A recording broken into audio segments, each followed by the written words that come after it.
Hi hello guys, welcome to my YouTube channel Yuva ಅಕಾಡೆಮಿಗೆ ನಿಮಗೆ ಮತ್ತೊಮ್ಮೆ ಸ್ವಾಗತ. ಇವತ್ತಿನ ಈ ವಿಡಿಯೋ ತುಂಬಾ ವಿಶೇಷವಾಗಲಿದೆ.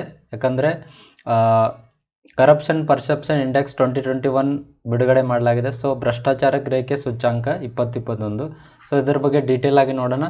ಇದ್ರ ಮೇಲೆ ನಾನು ಗ್ಯಾರಂಟಿ ಕೊಡ್ತೀನಿ, 1 ಮಾರ್ಕ್ಸ್ ಅಂತ ಪಕ್ಕ ಕೇಳ್ತಾರೆ. ಯಾವುದೇ ಆದರೆ PC ಗಾಗಲಿ ಅಥವಾ KS ಗಾಗಲಿ PSI ಗಾಗಲಿ ಇದರಿಂದ ಪ್ರಶ್ನೆ ಬರೋದು ತುಂಬ ಜಾಸ್ತಿ ಚಾನ್ಸಸ್ ಇದೆ. ಓಕೆ, ಸೊ ಈ ವಿಡಿಯೋದಲ್ಲಿ ಏನು ಮಾಡ್ಬೇಕು ನಾವು, ಸೊ ಈ ರಿಪೋರ್ಟನ್ನು ಯಾರು ಬಿಡುಗಡೆ ಮಾಡ್ತಾರೆ, ಈ ರಿಪೋರ್ಟಲ್ಲಿ ಟಾಪಲ್ಲಿ ಯಾರಿದ್ದಾರೆ, ಬಾಟಮಲ್ಲಿ ಯಾರಿದ್ದಾರೆ, ಮತ್ತು ಭಾರತದ ಸ್ಥಾನ ಎಷ್ಟು, ಇದು ವಿಶೇಷವಾಗಿ ಇದನ್ನು ತಿಳ್ಕೊಳ್ತಾ ಹೋಗೋಣ. ಓಕೆ, ಸೊ ಇದು ಎಲ್ಲೆಲ್ಲಿ ಹೆಲ್ಪ್ ಆಗ್ಬೋದು. ಪ್ರಿಲಿಮ್ಸ್ಗೆ ನಿಮಗೆ ಟ್ರಾನ್ಸ್ಪರೆನ್ಸಿ ಪಾರದರ್ಶಕತೆ ಇಂಟರ್ನ್ಯಾಷನಲ್ ಇದೊಂದು ಇನ್ಸ್ಟಿಟ್ಯೂಟ್ ಅಲ್ವಾ, ಸೊ ಇದ್ರ ಬಗ್ಗೆ ಮಾಹಿತಿ ಸಿಗುತ್ತೆ.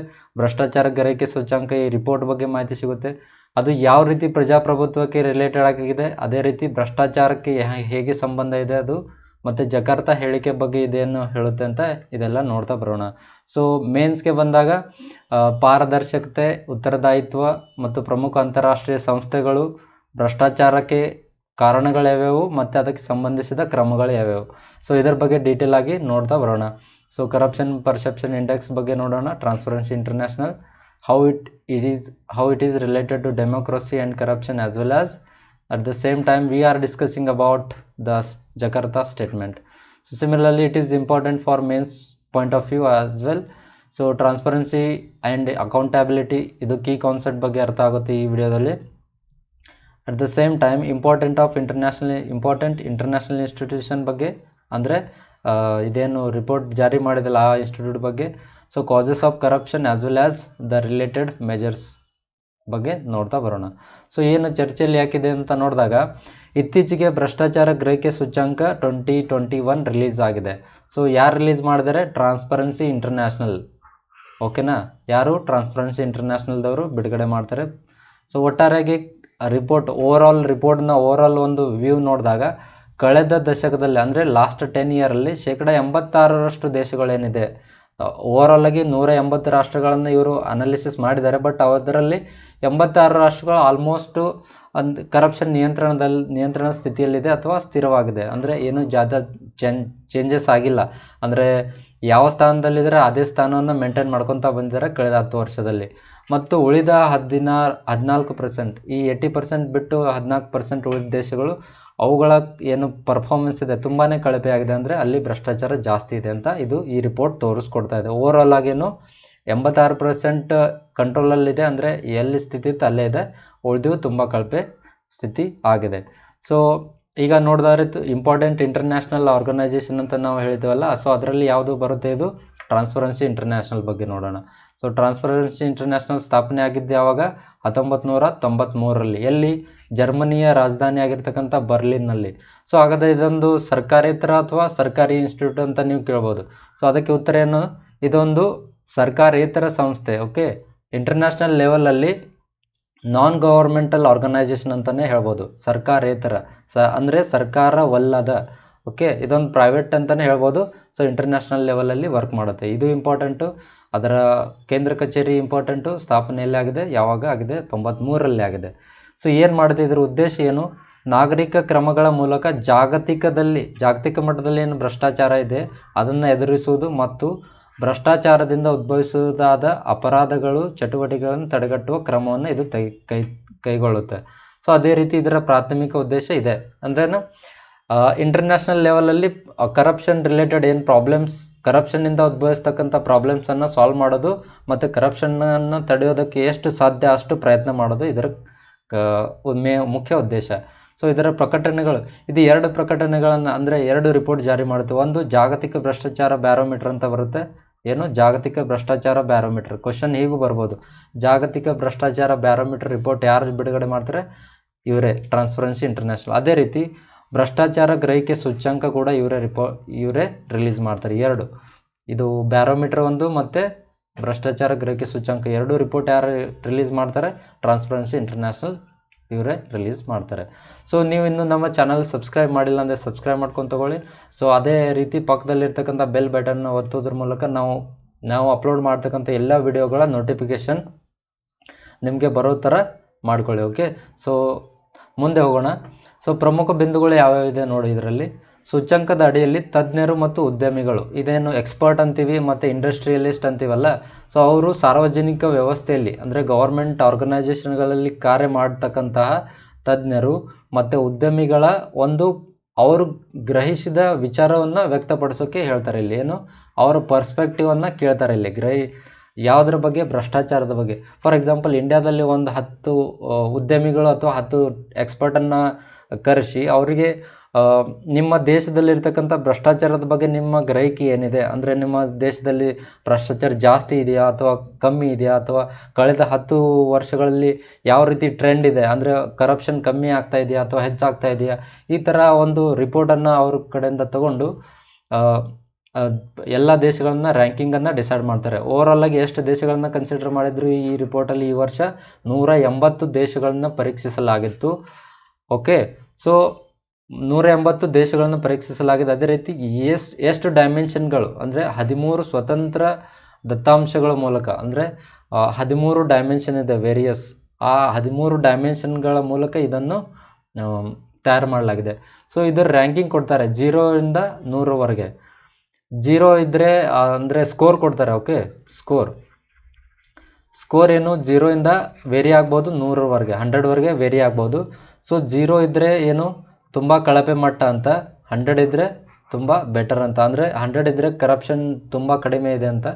ನಿಮ್ಮ ಸ್ಕೋರು 100ಗೆ ಸಮೀಪ ಬಂದರೆ ನಿಮ್ಮ ದೇಶದಲ್ಲಿ ಯಾವುದೇ ಥರದ ಭ್ರಷ್ಟಾಚಾರ ಇಲ್ಲ ಅಂತ ಅರ್ಥ. ಅದೇ ನಿಮ್ಮ ಸ್ಕೋರು 0 ಅಥವಾ 0ಗೆ ರಿಲೇಟೆಡ್ ಸಂಬಂಧಪಟ್ಟ 1 2 3 4 ಹೀಗಿದ್ದರೆ, 0ಗೆ ಸಮೀಪ ಇದ್ದರೆ ನಿಮ್ಮ ದೇಶದಲ್ಲಿ ಕರಪ್ಷನ್ ತುಂಬಾ ಇದೆ ಅಂತ ಇದರ ಅರ್ಥ. ಓಕೆ, ಸೊ ಇದರ ಬಗ್ಗೆ ರ್ಯಾಂಕಿಂಗ್ ಕೊಡ್ತಾರೆ. ಇಲ್ಲಿ ಕೊಟ್ಟಿದ್ದೀನಿ ನೋಡಿ. ಸೊ ಇದು ಅವ್ರದ್ದೇ ವೆಬ್ಸೈಟಿಂದ ಇದೆ. So the CPI, mostly famously ಏನಂತ ಕರೀತಾರೆ? ಅದನ್ನು CPI ಅಂತ ಕರೀತಾರೆ. ಇದೇನು ಯೂಸ್ ಮಾಡುತ್ತೆ? ಒಂದು ಸ್ಕೇಲ್, ಅಂದರೆ ಅಳತೆ ಮಾಪನ ಯೂಸ್ ಮಾಡುತ್ತೆ 0ದಿಂದ 100ವರೆಗೆ. ಒಂದು ವೇಳೆ ನಿಮ್ಮ ಸ್ಕೋರು 100ಗೆ ಸಮೀಪ ಇದ್ದರೆ ನೀವು ನಿಮ್ಮ ದೇಶದಲ್ಲಿ ಯಾವುದೇ ಥರದ ಕರಪ್ಷನ್ ಇಲ್ಲ ಅಂತ, ಅಂದ್ರೇನು ನಿಮ್ಮ ದೇಶ ಕ್ಲೀನ್ ಆಗಿದೆ, ಕರಪ್ಷನ್ ಕಡಿಮೆ ಇದೆ, ಅತ್ಯಂತ ಕಡಿಮೆ ಇದೆ ಅಂತ. ಅದೇ ನಿಮ್ಮ ಸ್ಕೋರು 0ಗೆ ಸಮೀಪ ಇದ್ದರೆ, ಕಡಿಮೆ ಇದ್ದರೆ ಅದು ಹೈಲಿ ಕರಪ್ಟ್ ಅಂತ ನಾವು ಇಲ್ಲಿ ಹೇಳ್ಬೋದು. ಓಕೆ, ಸೊ ಇದು ಕೂಡ ಇಂಪಾರ್ಟೆಂಟು, ಸ್ಟೇಟ್ಮೆಂಟ್ ವೈಸ್ ಕ್ವಶನ್ ಕೇಳೋದ್ರಲ್ಲಿ ಇದು ಕೇಳ್ಬೋದು. ಓಕೆ, ಸೊ ಹೀಗಾದರೆ ಸರ್ ಉನ್ನತ ಪ್ರದರ್ಶನಕಾರಿ ಯಾರು, ಅಂದರೆ ಯಾವ ರಾಷ್ಟ್ರದಲ್ಲಿ ಕರಪ್ಷನ್ ತುಂಬ ಕಡಿಮೆ ಇರತಕ್ಕಂಥ ರಾಷ್ಟ್ರ ಯಾವುದು ಅಂತ ನೋಡಿದಾಗ ಇಲ್ಲಿ 3 ದೇಶಗಳು ಟಾಪ್ 1 ರ್ಯಾಂಕಲ್ಲಿ ಇದೆ. So Denmark, Finland and New Zealand ಇವು ಕಂಬೈನ್ಲಿ ಫಸ್ಟ್ ರ್ಯಾಂಕನ್ನು ಸ್ಕೋರ್ ಆಗಿದೆ. ಫಸ್ಟ್ ರ್ಯಾಂಕಲ್ಲಿ 3 ದೇಶಗಳಿದೆ, ಡೆನ್ಮಾರ್ಕ್, ಫಿನ್ಲ್ಯಾಂಡ್ ಮತ್ತು ನ್ಯೂಜಿಲ್ಯಾಂಡ್. ಸೊ ಅವರ ಸ್ಕೋರ್ ಬಂದುಬಿಟ್ಟು 88 ಸ್ಕೋರ್ ಇದೆ ಅವ್ರದ್ದು ಔಟ್ ಆಫ್ 100. ನಾನು ಆಗಲೇ ಹೇಳಿದಾಗೆ ಇದು 88 100ಕ್ಕೆ ಸಮೀಪ ಇದೆಯಲ್ಲ, ಸೊ ಹೀಗಾಗಿ ಆ ದೇಶದಲ್ಲಿ ಕರಪ್ಷನ್ ತುಂಬ ಕಡಿಮೆ ಇದೆ. ಫಸ್ಟ್ ರ್ಯಾಂಕಲ್ಲಿ 3 ದೇಶಗಳು. ಅದಾದ ನಂತರ ನಾರ್ವೆ ಬರುತ್ತೆ, ಸಿಂಗಾಪುರ್ ಬರುತ್ತೆ, ಸ್ವಿಟ್ಜರ್ಲ್ಯಾಂಡು, ನೆದರ್ಲ್ಯಾಂಡು, ಲಕ್ಸಂಬರ್ಗು ಮತ್ತು ಜರ್ಮನಿ. ಈ ಟಾಪ್ 10ಅಲ್ಲಿ ಯಾರ್ಯಾರಿದ್ದಾರೆ ನೋಡಿ: Denmark, Finland, New Zealand, Norway, Singapore, Switzerland, Netherland, Luxembourg ಮತ್ತು ಜರ್ಮನಿ. ಸೊ ಇವುಗಳನ್ನು ರ್ಯಾಂಕ್ ಕೊಟ್ಟಾಗ ಯಾವ ಥರ ಕಾಣುತ್ತೆ ನೋಡಿ ಇಲ್ಲಿ. ಸೊ ಟಾಪ್ 1 ರ್ಯಾಂಕ್, ಫಸ್ಟ್ 3 ದೇಶಗಳು ಒಂದೇ ರ್ಯಾಂಕಲ್ಲಿದ್ದಾರೆ. ಫಸ್ಟ್ ರ್ಯಾಂಕಲ್ಲಿ 3 ದೇಶ ಇದೆ. ಯಾವುದು? ಡೆನ್ಮಾರ್ಕ್, ಫಿನ್ಲ್ಯಾಂಡ್ ಮತ್ತು ನ್ಯೂಜಿಲ್ಯಾಂಡ್. ಅವರ ಪ್ರತಿಯೊಬ್ಬರ ಸ್ಕೋರ್ ಕೂಡ 88 ಆಗಿದೆ. ಸೊ ಈ 3 ದೇಶಗಳು ಇಂಪಾರ್ಟೆಂಟ್. ಇವು ಲಾಸ್ಟಲ್ಲಿ ಇರ್ತಕ್ಕಂಥ ನಿಮಗೆ ನೆನಪಲ್ಲಿ ಇಡೋಕೆ ಆಗ್ತಿಲ್ಲ ಅಂದರೂ ಪರವಾಗಿಲ್ಲ. ಸೊ ಇದು ಫಸ್ಟ್ 3ಅನ್ನು ನೀವು ನೋಡ್ಕೋಬೋದು. ಸೊ ಅದೇ ರೀತಿ ಕಳಪೆ ಪ್ರದರ್ಶನ ಅಂದರೆ ಜಾಸ್ತಿ ಯಾರಲ್ಲಿ, ಯಾವ ದೇಶದಲ್ಲಿ ಜಾಸ್ತಿ ಭ್ರಷ್ಟಾಚಾರ ಇದೆ. ಓಕೆ, ಯಾವ ದೇಶದಲ್ಲಿ ಜಾಸ್ತಿ ಭ್ರಷ್ಟಾಚಾರ ಇದೆ ಅಂತ ನೋಡಿದಾಗ ಸೌತ್ ಸುಡಾನ್, ಅಂದರೆ ದಕ್ಷಿಣ ಸುಡಾನ್, ಅದರ ಸ್ಕೋರ್ ಬಂದ್ಬಿಟ್ಟು ಬರೀ 11. ಓಕೆ, 100ರ ಪೈಕಿ ಬರೀ 11 ಸ್ಕೋರ್ ಮಾಡಿರ್ತಕ್ಕಂಥ ಸೌತ್ ಸುಡಾನ್ ಕೊನೆಯ ಸ್ಥಾನದಲ್ಲಿದೆ. ಅಂದರೆ ಅತಿ ಹೆಚ್ಚು ಜಾಸ್ತಿ ಭ್ರಷ್ಟಾಚಾರ ಇದೇ ದೇಶದಲ್ಲಿದೆ, ದಕ್ಷಿಣ ಸುಡಾನ್. ಅದೇ ರೀತಿ ಸಿರಿಯಾ ಬರುತ್ತೆ, ಸೋಮಾಲಿಯಾ ಬರುತ್ತೆ. ಸೊ ಈ ರೀತಿ ನೀವು ರ್ಯಾಂಕಿಂಗನ್ನು ಕೊಡ್ಬೋದು. ಅದೇ ರೀತಿ ನೀವು ಈಗ ನೋಡಿದಾಗ ಇಲ್ಲಿ ನೋಡಿ 11 ಸ್ಕೋರ್, ಬರೀ ಔಟ್ ಆಫ್ 100 11 ಸ್ಕೋರ್ ಮಾಡಿರ್ತಕ್ಕಂಥ ಸೌತ್ ಸುಡಾನ್ 180ನೇ ಸ್ಥಾನದಲ್ಲಿದೆ. ಓಕೆ, ನಾವು ಎಷ್ಟು ದೇಶಗಳ ಅನಾಲಿಸಿಸ್ ಮಾಡಿದ್ವಿ? 180 ದೇಶಗಳ ಅನಾಲಿಸಿಸ್ ಮಾಡಿದೆ. ಅದರಲ್ಲಿ 180ನೇ ದೇಶ ಯಾವುದಿದೆ? ನಮ್ಮ ಸೌತ್ ಸುಡಾನ್ ಇದೆ. ಅದರ ಮೇಲ್ಗಡೆ ಸ್ವಲ್ಪ ಕಡಿಮೆ ಕರಪ್ಷನ್ ಇರ್ತಕ್ಕಂಥ ಸಿರಿಯಾ ಇದೆ, ಸೋಮಾಲಿಯಾ ಇದೆ, ವೆನೆಜುಲಾ, ಯಮನ್, ನಾರ್ತ್ ಕೊರಿಯಾ. ಓಕೆ, ಕಳೆದ ವರ್ಷ ಇದು ನಾರ್ತ್ ಕೊರಿಯಾ ಲಾಸ್ಟಲ್ಲಿತ್ತು, ಅಂದರೆ ಈ ಸೌತ್ ಸುಡಾನ್ ಜಾಗಿ ನಾರ್ತ್ ಕೊರಿಯಾ ಇತ್ತು, ಸ್ವಲ್ಪ ಇಂಪ್ರೂವ್ ಆಗಿದೆ. Afghanistan, Libya, Ethiopia. ಸೊ ನಿಮಗೆ ನೆನ್ಪಿಡೋಕ್ಕಾಗ್ತಿಲ್ಲ ಅಂದರೆ ಇದು ಕೊನೆ ದೇಶ ನೆನ್ಪಿಟ್ಕೊಂಡ್ಬಿಡಿ ಸಾಕು. ಈ ಸೌತ್ ಸುಡಾನ್ ನೆನ್ಪಿಟ್ಕೊಂಡ್ಬಿಡಿ ಸಾಕು, ಅಷ್ಟೇನಾ. ಕೊನೆಯಲ್ಲಿದೆ ಸೌತ್ ಸುಡಾನ್. ಸೊ ಈಗ ನಮ್ಮ ಭಾರತ ದೇಶಕ್ಕೆ ನೋಡೋಣ. ನಮ್ಮ ಭಾರತ ದೇಶದ ಸ್ಥಾನಮಾನ ಎಷ್ಟಿದೆ ಅಂತಂದರೆ, ವೆರಿ ವೆರಿ ಇಂಪಾರ್ಟೆಂಟ್.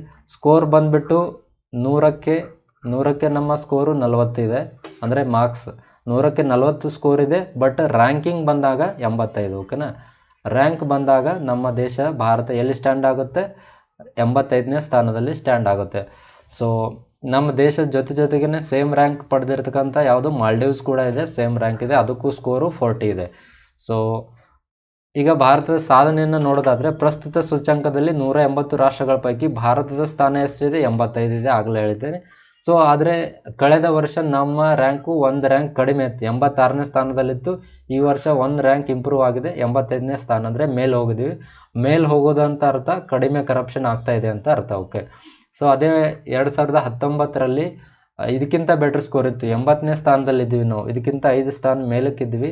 ಸೊ 19ಕ್ಕೆ ಹೋಲಿಸಿದಾಗ ನಮ್ಮ ಕರಪ್ಷನ್ ಇನ್ಕ್ರೀಸ್ ಆಗಿದೆ 21ರಲ್ಲಿ, ಬಟ್ 20ಕ್ಕೆ ಹೋಲಿಸಿದಾಗ 1 ರ್ಯಾಂಕ್ ಇಂಪ್ರೂವ್ ಆಗಿದೆ, ಕರಪ್ಷನ್ ಕಡಿಮೆ ಆಗಿದೆ ಅಂತ.